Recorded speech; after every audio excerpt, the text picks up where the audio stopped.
this crime appears impossible. Makes me sick. These kids painting rocket ships all over his sacred resting place.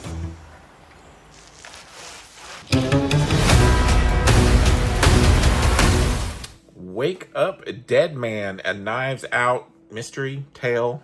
Can't remember now. But this is the third of the Rian Johnson whodunit murder mystery movie trilogy / franchise now. And I've really enjoyed both of the previous films. I know there was some kind of weird hate for the second one. I thought it was great. And I also really enjoyed this one. I think that Rian Johnson is really good at directing, putting together a great cast. I think he has writing credits in this as well.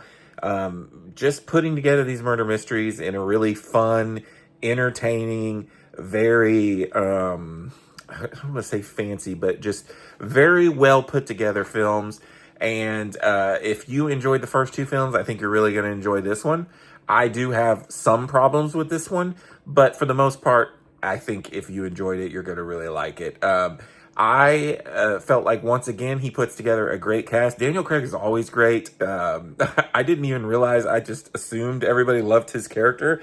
But I was talking to somebody the other day that they didn't like his accent or whatever. And I was like, well, that's on purpose. Like, he's supposed to be this New Orleans, like, goofy detective with his goofy accent. I enjoy him in this movie. I think he was like built for this character, and a lot of people are like, oh, he's James Bond or whatever, but I don't know. I think he is Benoit Blanc.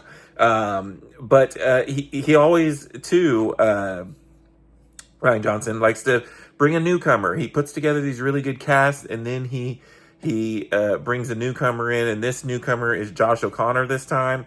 He's like a new priest. He goes to this new church where he it's basically there's some weird stuff going on, and there's a murder, and he is kind of implicated for the murder, kind of, but he's also helping Benoit Blanc solve the case. That's all I'll really go into it. I mean, if you've seen the trailer, it probably does a way better job at describing what the story is than me. But he's kind of our newcomer, but we do have a cast of Glenn Close, Mila Kunis, Josh Brolin is really good in this, Jeremy Renner's good in this. I feel like, once again, everybody is really good. There's all these weird characters and things. Thomas Hayden Church is in this. I think Glenn Close stands out a little bit in this one, just the way she's introduced. And she's just a really interesting character in the movie. I also found Josh Brolin's character, I mean, obviously over the top, and he symbolizes things, but I thought he was really good in the film. And I like, sneakily, Jeremy Renner is good in the film. But once again, cast great. And another thing, I'll give these movies credit, and he's done this before, but it makes you feel like it's kind of like, you can figure this out. You know what's going on. They almost like point you a certain direction, and you're like, oh, that seems like way too obvious. And it is. It's way too obvious.